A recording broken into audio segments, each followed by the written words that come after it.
Hey, Corey Miceli show back at you. T.S. Maddox Anderson, taking it all in. Ethan's got so much information, we really don't have to say much today. Yeah. Ethan, hip thrusts, talk to me.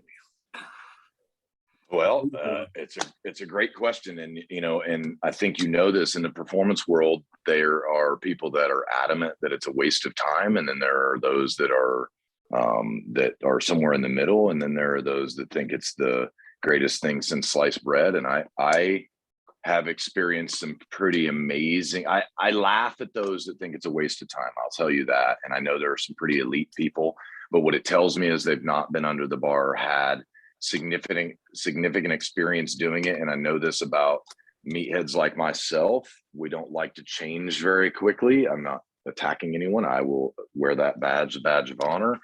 But I had at least one personal experience or story that I'd tell that will at least give people something to consider. So I had a gal that was an elite lacrosse player, that was an elite high school player, one of the best players in the state of Arizona, and went on to play Division I college lacrosse. During her time right before she met me, and then when she met me, she was having all kinds of pain doing a back squat.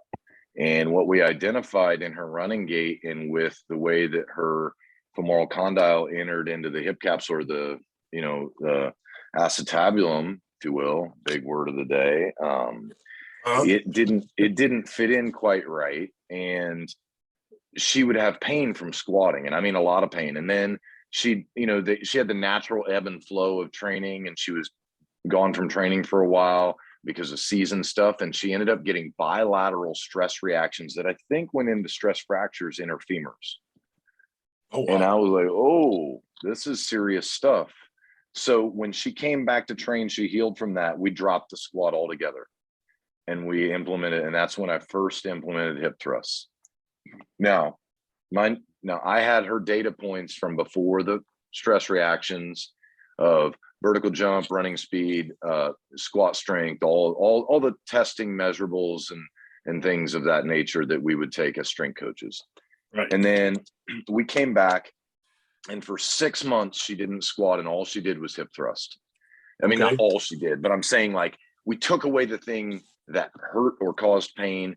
We added that in I am not in any way saying that people should replace the squat with anything. It's irreplaceable. However, in this case, it's a specific story that I think tells a more powerful story. And so we had her hip thrust for 6 months. And at the end of those 6 months, she hadn't squatted that entire time. She trained very consistently. She was out of sports for a while because of the recovery, return to play. So we were taking her from that kind of, the time frame where she was going to be very sedentary into sports performance and then return to play. Right. And when we tested her on all of those factors at the end of those 6 months, she ran faster in her 20-yard and 40-yard sprints. She jumped higher in her vertical jump, and she was actually stronger in her back squat. Okay. So we took her, and she had been through puberty long ago. This is a senior in high school girl. So she had gone through puberty at 13, you know what I mean? So, like, that's not that issue. So then we were able to, and we obviously improved some patterns and so forth, but then we were able to, implement or reintroduce the back squat, and she was able to do it in a controlled range of motion, pain-free. And so I saw, and so then I started implementing the hip thrust across the board with all of our athletes, not in replacement of anything, just into our program. We found a place to fit it in. So I came up under the Joe Ken tier system program. If you really want to put me on a coaching tree, there's no question that Big House Power and Joe Ken are my guys. Yeah. And we use the tier system tremendously. Now I modify everything, and I hope we all modify the things that we know to make it our own. Right. And so it fits into, like my 3 days of training, the way that we're going to deadlift, we're going to squat, we're We're going to do a lot of single leg work, and, and we're going to get 2 horizontal presses a week. We're going to get a vertical press a week. We're going to get 3 horizontal rows a week, but we're going to get a hip thrust. Okay. We're going to hip hinge 3 days a week, but we're going to hip thrust once a week at least, and do variations of that. And the reason is the horizontal force production that comes along with that. And I think, and this is a compelling point that I haven't talked about. When you're first teaching a young athlete, and I work a lot with females, a young female athlete to deadlift, and they're pulling 95 pounds and they think it's heavy, right? And they're like, oh my gosh. Well, when you hip thrust and they can progress in hip thrusting up to 275 pounds in like a 4-week, 5-6 week period, all of a sudden emotionally 95 just doesn't look heavy anymore. It doesn't feel heavy. They're used to putting big weights on the bar. There's just this psychological overcoming that happens with either my male athletes that are not real big yet, or my female athletes. And I love that feeling. I mean, like, let's be honest, why are we in the weight room anyway? So we learn that confidence of overcoming things we didn't think we could. I mean, that's a huge piece of it. So for me, thrusting does 2 things. It's a way to add an additional horizontal component to glute, movement. And if you back to a Charlie Francis thing, I mean, we got horizontal force production and vertical force production, and both of those things are necessary in sprinting. Now, in team sports, horizontal force production is a heck of a lot more important because we don't get to max V. So vertical force production is max V. It's 70% of the force production max velocity, but we don't achieve that in team sports.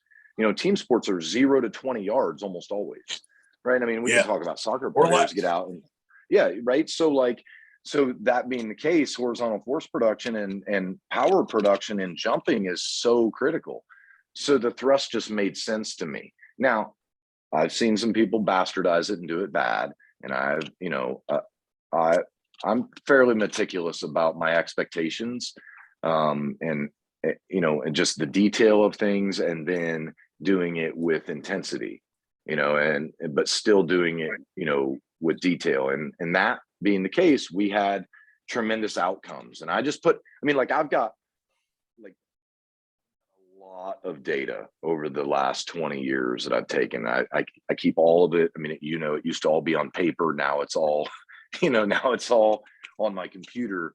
But when you can compare, this athlete, same age, same demographic, same everything versus this one, and there's only one thing different really, and I just looked at it and went, why not? Like, I mean, Brett Contreras gets tons of accolades for inventing it. He didn't invent the hip thrust. The Russians were doing hip bridges and hip thrusts back in the, 40s, 50s, but he did bring it to the forefront to be discussed. Now, he's trended that into the physique stuff, and so performance coaches get very, kind of sketchy about, well, like, that's the booty builder. And it's like, well, first of all, have you ever seen an Olympic sprinter? They got booty. Like volleyball players, football players. Like, if you want to drive a big car, you got to have a big engine. Okay. And so, I mean, so he's not wrong. I don't,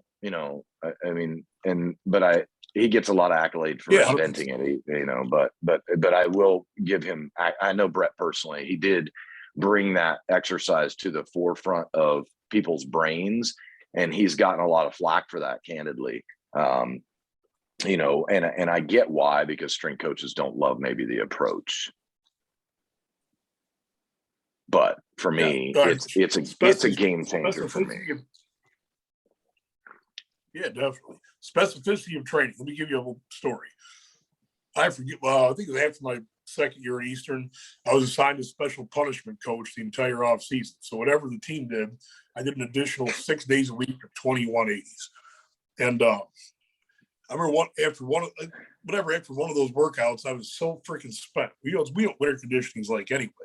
So an additional whatever, I was like, talk to Coach Boo. I said, I'm not leaving the stadium unless you give me a ride home. you guys fucked me up, man. I'm just not leaving. I'm not walking home. I'll sleep in the locker room or you can give me a ride home. So we get in the car. So I was like, Coach, these 180s are retarded. I said, why do you have linemen doing multiple 180-yard sprints? We don't ever do something like that. It made him think, well, tradition, I suppose, was the only thing he could come up with. But a big frustration for me, like when I was at first enrolled in school, was I knew enough about performance training to know the kind of standard methodologies suck. So things have changed a lot since then. Give me your commentary. Well, so what you're talking about is a track and field long to short methodology is the way I would interpret that. I mean, it may not be what you're intending, but the way I interpret it is that. And what Charlie brought to the table was a short to long program, right? And meaning like, so Dan O'Brien's one of my very, very, very best friends. He's a world record holder, Olympic gold medalist, and he's a track and fields guru, right? Like he would hate it that I said that, but he is. And he and I ran sports performance programs for the last 20 years together. And we've done long to short and short to long and everything in between. And I believe now that specificity is important, but it is not the end all be all, just like anything else, like the hip thrust, not the end all be all. I believe that some metabolic development where we're creating density in the athlete is really important. 180 meters that we did at Eastern Illinois, not how I would do it, but I want to get some level of, because I think that when you go through to break barriers and thresholds, it's got to be uncomfortable. So, I mean, I believe that pain is a great teacher, right? So when we look at that, pain will teach you lessons that pride don't want you to learn. Yeah, that's right. So when we look at like that long to short, I mean, long to short makes sense if we're dealing with track and field athletes. None of the track athletes look like you and I. Now the field athletes look like you and I, but guess what? They don't run 500 meter breakdown, like 500, 400, 300, 200, 100, or they don't run 10 or 20, 180 meters like we've done.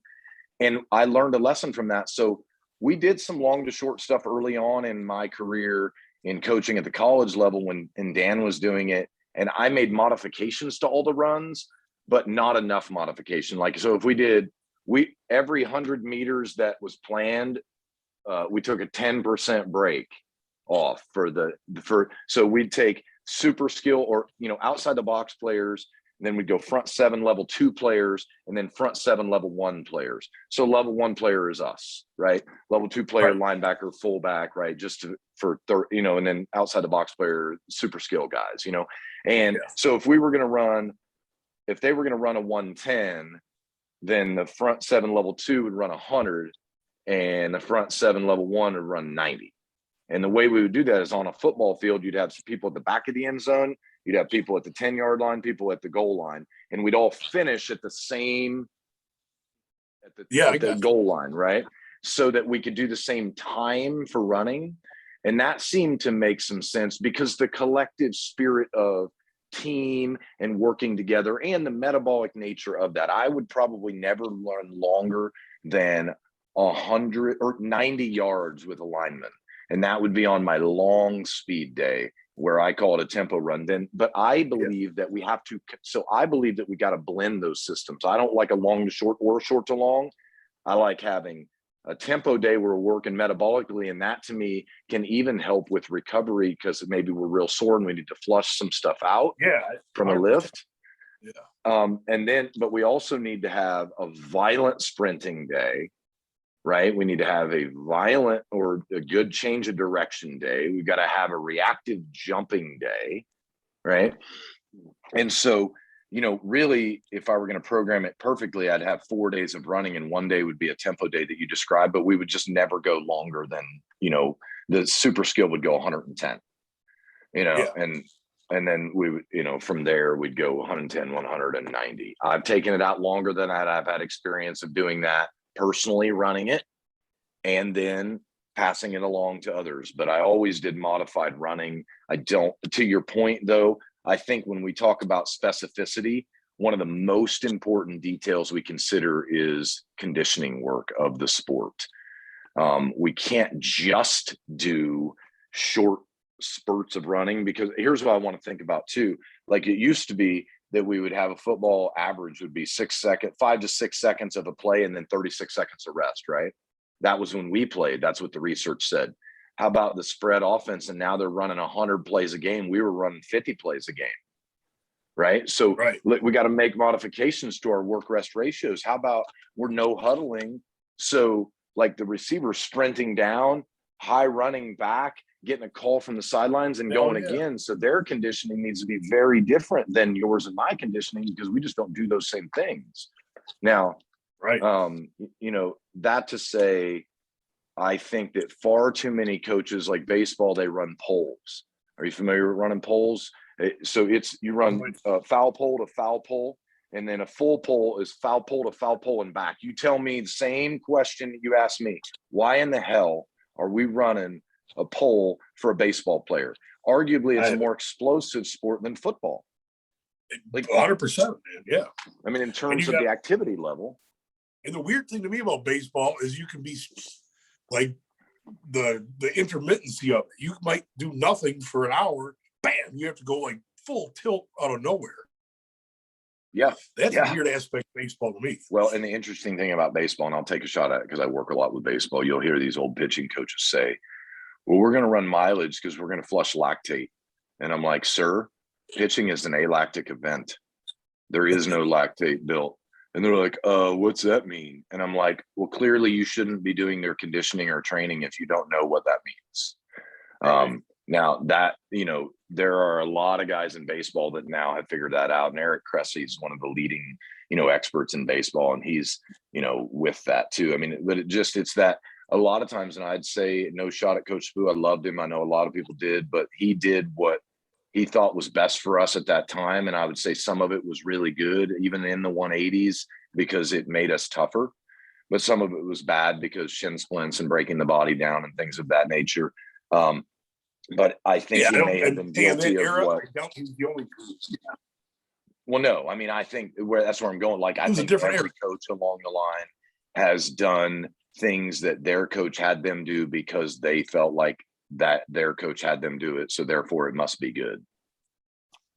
There you go. And, you know, and I believe that to be intellectually lazy. I'm not taking shots at anybody, but I've always looked at it and gone, I want to back up for that for a second and go, if I look at programming from 5 years ago, I'll vomit in my mouth a little bit that I wrote. Okay. So, and if you don't look back at programming that you wrote 5, 10, 15 years ago and vomit a little bit, you've not grown very much. Yeah, man. I'm with you. I have a question for you.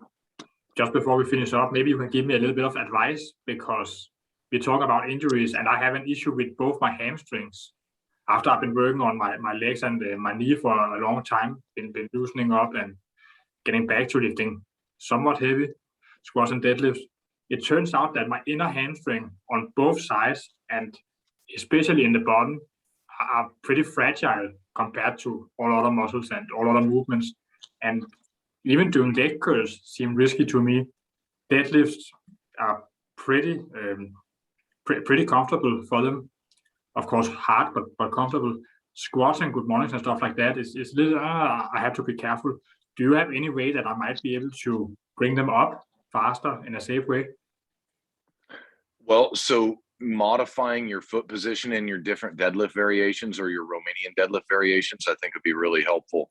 When you say inner hamstring, are you talking about semimembranosus or biceps femoris? And they may be terms that like more groin area or. Oh, yeah. I mean, so I have had times where I actually thought that it was my groin that was stiff, but then I stretched it and nothing. Then I did some hip hinge or back raise, something like that, and damn, it hurt, you know? Well, you want to, so if you take somebody from a return to throw program for the shoulder, we're going to do a short distance for a very few throws and then bring it out, progressively add to it. If something aggravates it, like the leg curl, I would probably reduce that down, sort of the same story I was talking about with the hip thrust and the squat, and add in the things you feel like you can do.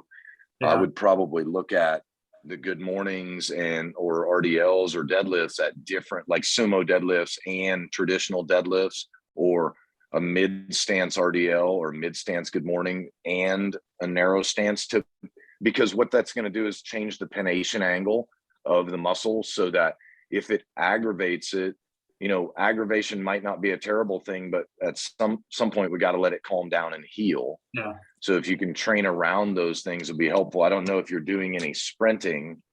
If you do sprinting, I would make sure the timing of my sprinting is appropriate. Like, we sprint the first day of the week before we lift a weight. Always. That's when I do my absolute high velocity explosive work.